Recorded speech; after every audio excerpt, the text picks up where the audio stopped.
It's midday in Nigeria. Hello and welcome to Lunchtime Politics. I'm Ayotunde Balogun. First, the highlights. Chairman of INEC, Professor Mahmoud Yakubu, meets with chairmen of political parties at INEC headquarters.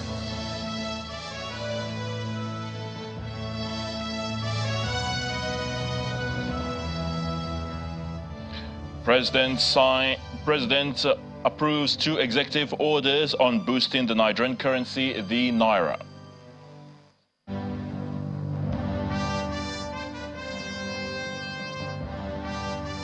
And Nigeria wins in $11.5 billion PNID case.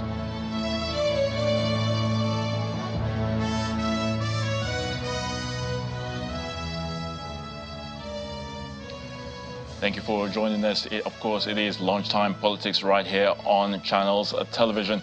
And we start off with the chairman of the Independent National Electoral Commission, Professor Mahmoud Yakubu, who is meeting with chairmen of political parties at the INEC headquarters in Abuja. The meeting is part of the stakeholders' engagement scheduled by the Commission ahead of the 3 off-cycle governorship elections in Kogi, Bayelsa, and Imo states. Professor Yakubu is briefing the political parties on preparations and the roles of political parties in the elections. It is also an avenue for the political parties to speak to the INEC chairman about their concerns and observations ahead of the polls.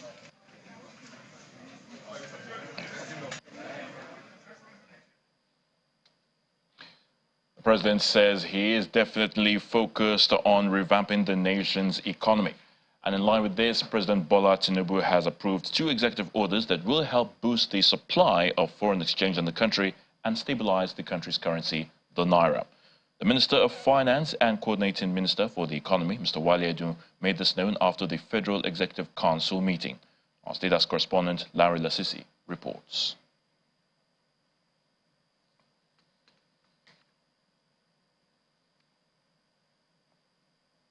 All right, let's move on away from that report and over to Ondo State, where there has been many questions over the persistent absence of the state governor, Rotimi Akeredolu, from the state.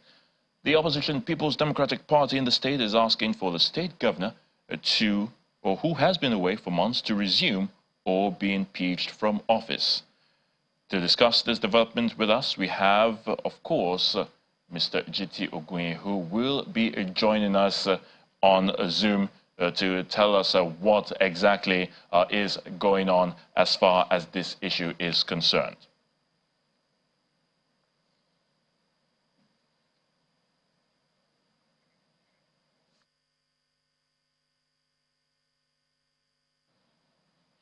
All right, it's still Lunchtime Politics, and of course our guest who is actually the public secretary or publicity secretary of the PDP in Ondo State, Kennedy Perete, who is joining us right about now to tell us some more on what the situation is as far as the issue of governance in Ondo State is concerned. It's great to have you on the program Lunchtime Politics.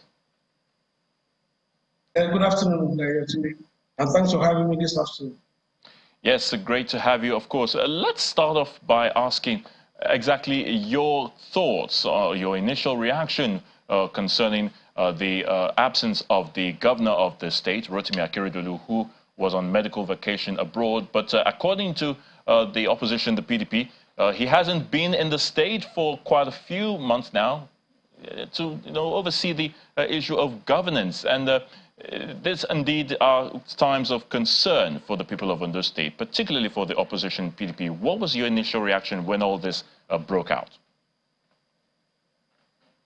Well, actually, Governor Akeredolu was elected for a second term for 4 years, another 4 years after his first term, starting from February 2017. Now, in the course of time, it was reported governor's office told us that I think around January this year, the governor was not feeling too fine. And we didn't have any problems with that because he actually transmitted power to the deputy governor. And the Nigerian Constitution envisaged that it is quite possible for a governor to proceed on medical leave or to absent from duty. But 3 months after,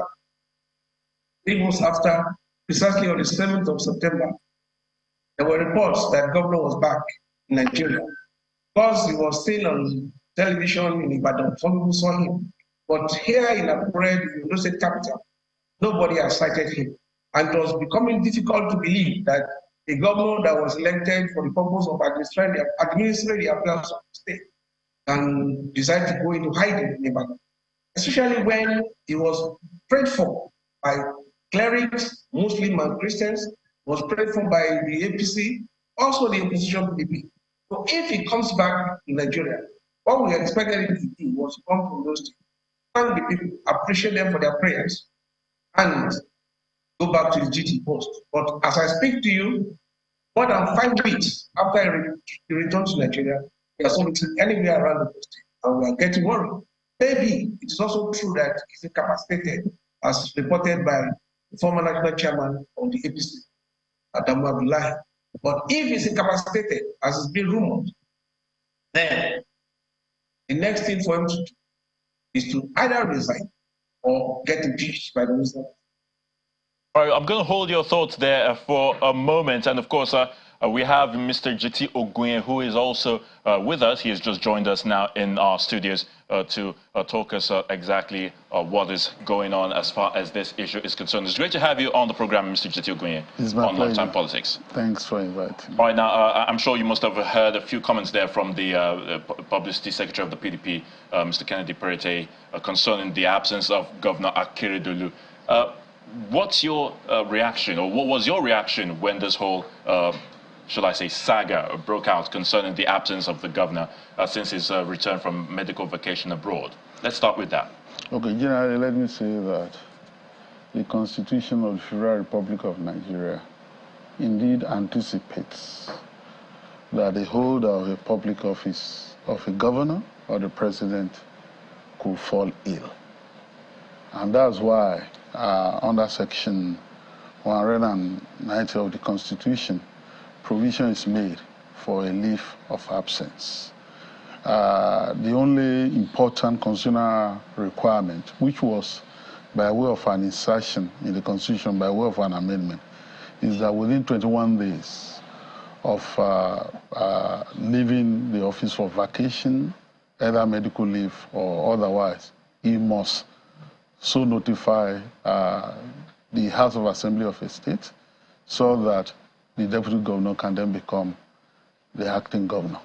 Unfortunately, there is no provision that has been made in the Constitution for the period of time for which the governor or the president must stay away.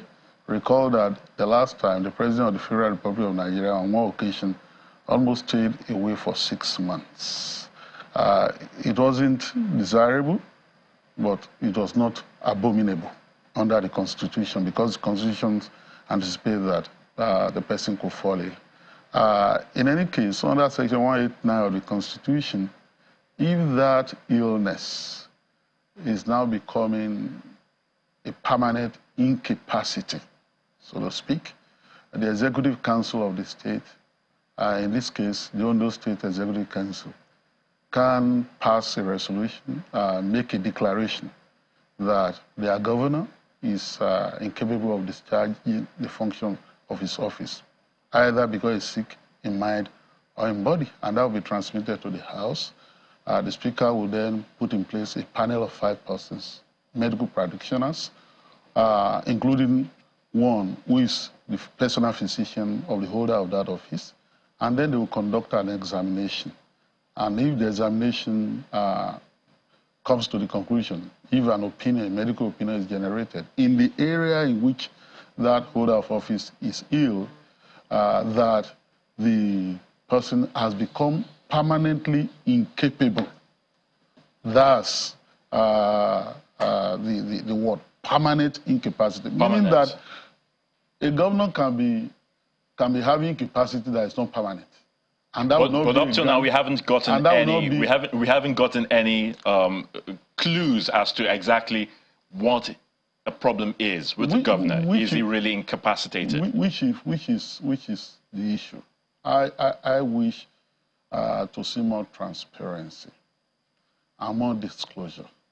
But if we were to use reverse psychology or by deduction and inference, you could say that the governor is not permanently incapable because their party members paid him a visit as a way of resolving the dispute between him and the deputy governor, the alleged dispute. And they saw him and they spoke to that fact that is there.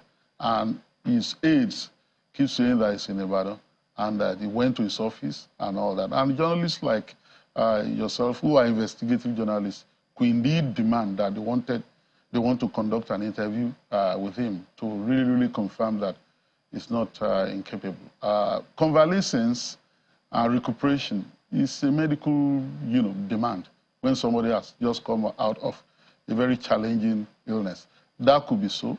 That might not be so. I'm not in a position to confirm. And that's why I would say that, yes, more disclosure in a transparent manner is indeed required. But under the Constitution, as I've said, it's desirable that the governor must be at his duty post 24/7 for a 4-year term, but it's not abominable that he's not present at every point in time, and that, in my opinion, will not flatten the state or cause governmental paralysis, as some politicians, they are politicians, we expect them to say what they're saying. But of course, the people will want the wheel of governance to keep moving. Of course. It is now, it appears there's some kind of a standstill, and a hell of people are asking questions in Ondo State. But let me just head back to Mr. Kennedy, of course, and to find out what exactly, as regards the APC, we understand that there's been some calls from the APC, the ruling APC in Ondo State, saying that the PDP appears to be instigating some kind of crisis, because of the absence of Governor Rotimi Akeredolu. What will you say to that? Is that the case? I mean, what do the people really have to look forward to from all of this? If there's anything that looks like a crisis, it's being instigated by the APC. And this is exactly what I mean. Now, if a governor, whether permanently or temporarily incapacitated, as the case may be, is not available to discharge his functions or his duties as governor, let us be clear about the fact that he was elected to administer the affairs of Ondo State, not Ibadan. So if for any reason he finds it convenient to be in Ibadan, then he owes Ondo State people an explanation. And some of the governor's aides have told us that, look, the governor is recuperating Ibadan. When did his house in Ibadan become a recuperation facility? Now, if you take the fact that when he was away, across political divide, religious and even non-religious organizations, politicians and non-politicians, everybody prayed for him. Don't you think the governor owes them, that gratitude after to God, to the people that, look, I'm back. I'm now on my duty post. And now we are trying to use a wool to cover our faces that, the man cannot come to Ondo State because his apartment in Ondo State has suddenly become too small for him. And this was the same apartment in which he has lived for 6.5 years or thereabout. So, whether or not he's capable, like I'm talking to you from office in Akure now, we are late. So I expect that the governor, wherever he is, should be able to address the people of Ondo State, if only to appreciate them. Now, everything is now left in the realm of speculation. Even the lawyer in the studios cannot say that he's incapacitated or whether he's permanently incapacitated or not, because this information is not in the public domain. And yet, this is the man who was voted for by the people of Ondo State, who is maintained by Ondo State taxpayers. So, is the information we are asking for. Nobody, it is because they are not coming to the public space with the required information that, okay, maybe what people have, we even had, even though not confirmed, that because of his situation, he has been flown back to Germany to attend to his health. so that people don't begin to think that people are not sympathetic to his cause or anybody can be healed. So if this man is in, why are they making so much fuss about it? But governance has come to a total stop in Ondo State. This is how I mean. Now, the governor is not available. And because those who want to succeed in the APC are also desirous of taking the governor's position. So all these crises we are seeing in the APC are being instigated by the APC, and are trying to finger the PDP as being responsible. How come is the PDP that is not responsible for their crisis? If governor is on seat, nobody will say what we are saying. If the Mr. governor is on Perete, seat, nobody will say what let me we are allow saying. Mr. Perete, my apologies for cutting in there, but let me allow Mr. Jiti Ogunye to come in there and share his thoughts based on what you just spoke about. Quite frankly, you know, I'm not in a position to be responding to what his PDP spokesman is saying, because I don't speak for the APC. I'm not an APC person. And so I just want to espouse what the law is saying and to guide the viewers on what the law is saying. Politicians do a lot of things. They engage in brinkmanship. They do a lot of things to ascend power, to retain power, and to succeed power. And yes, I understand that what is going on in Ondo State is not too different from what has gone on in many places in this country. In Lagos State, in time past, a particular governor had 3 deputy governors, for example, in an 8-year tenure in office of 4 terms each, and so on and so forth. And in those states, we could see what is happening. And so, opposition political parties usually want to fish in troubled waters. It is their right to make the other ruling party feel uneasy so that they could lose power the next time. So I understand that. If it is about information, because that's all I can get from what he's saying, that the governor and his team, you know, need to provide information in a transparent manner. I think that the people of Ondo State deserve to know what is going on. But I've just said that a governor could be sick, a president could be sick, anybody could be sick, and is allowed while he is sick to hold on to that job insofar as he's not permanently incapacitated. How about the deputy governor? Of course, because you touched on it a while ago. It appears he's also going through his own issues at the State House of Assembly, the deputy governor, over whether or not he should be impeached. And I mean, under normal circumstances, he should be the one in charge at the moment. What do you think is panning out in that regard? You know, I've been around enough to understand that when politicians do their thing, they try to rope in the people by saying that their position is the best position for the people, the position of the other person is not the best. But in the medley, I always insist that the rule of law must be allowed to reign. We have a constitution, we're a constitutional democracy. There could be motive, there could be reasons for wanting somebody to stay in office or wanting somebody to be out of office. For example, if you look at the provision of section 191, you know, subsection 2, for example, the Constitution anticipates the possibility of both a governor, even on the ground of permanent incapacity, being removed from office, while the deputy governor is also removed from office. And if that were to happen, then the speaker will govern as an acting governor for 3 months, during which period election will be conducted and another person will be elected to spend the remainder of the office, a remainder of the term in office of the person who has been removed from office. And let's not forget there's going to be elections in next year in Ondo State. On ground of permanent incapacity. I'm just playing that up for you to know that the Constitution, quite frankly, anticipates a lot of things.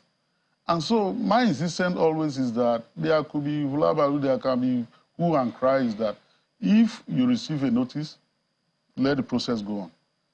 I don't, co-opt me into saying, no, this shouldn't be. You are politicians, all of you are elected into office in the same party. Let your process go on. If the process is abused, there will be a recourse, there will be a redress. Inokoju and Adeleke, Governor Rashid Ladoja eventually had a redress. He didn't like it because, his term was rubbished, so to speak. A portion of his term was taken during the period when evil reigned in Oyo State while he was sent out of office. But eventually was vindicated. So I'm a rule of law person.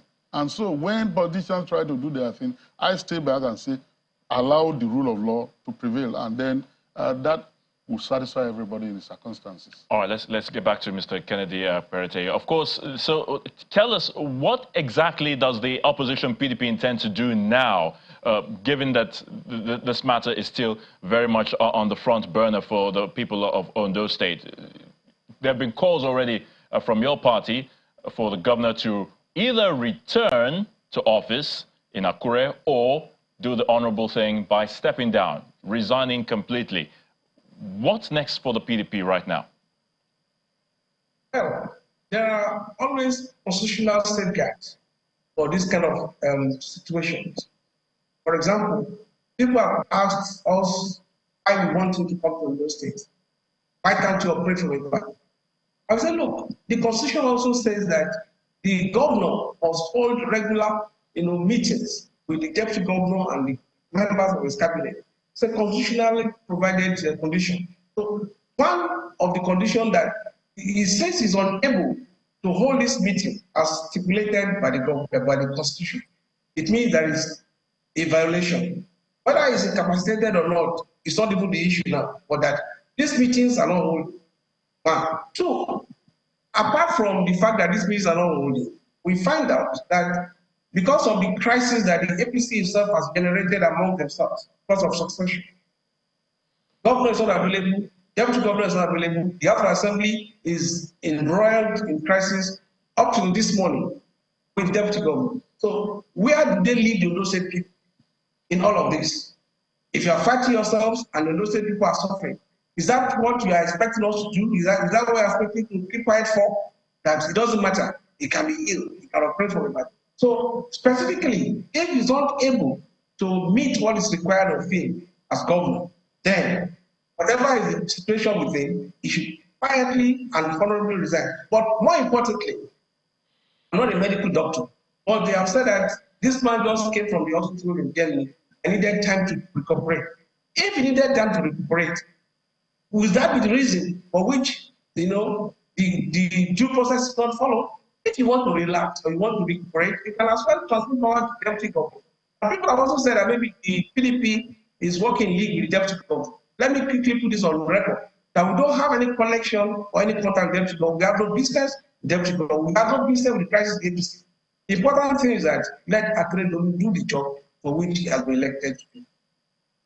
Mr. Goye. Let Akure do the job for which he has been elected. How about the deputy governor? Yes, exactly. I agree. But if he's ill, let him take care of himself. And the Constitution allows him to take care of his health. The Constitution has not provided a time frame for which he has to come back healthy and then recuperate. But Mr. Goye, don't you think the Constitution is, how should I put it? Perhaps there's even a lacuna. Adding, yes, a lacuna. There's adding a more. And all that. I don't think so. I don't think so. Quite frankly, I don't think so. I'm an employer of labor, and people take ill, and their salaries are paid while they are ill for them to get better. It is when you come to a conclusion, valuable or that, this person is totally incapable of discharging the functions that he's been assigned or employed for, that you then say, okay, you have to. Otherwise, because there must be humanity in all that. And there's a presumption that somebody who is being elected into office is going to serve out his term. But if he's ill and is permanently incapable of discharging the functions of his office, and The Constitution is written in such a way that before you even get to that point, it can be a little bit difficult. For example, under Section 189 of the Constitution, those who are to flag off that permanent incapacity call are the body of the commissioners appointed by the governor, as stated by the Constitution. So how practicable is that? When Yar'Adua was ill, God rest his soul, that was why the Federal Executive Council was not able to pass such a resolution. I guess we're going to have to leave it at that because we're definitely running out of time. Mr. Jeti Ogunyi, legal practitioner, thank you so much for your thoughts on lunchtime politics. And of course, Mr. Kennedy Perete, the publicity secretary of the PDP in Ondo State, thank you so much for your thoughts as well on lunchtime politics.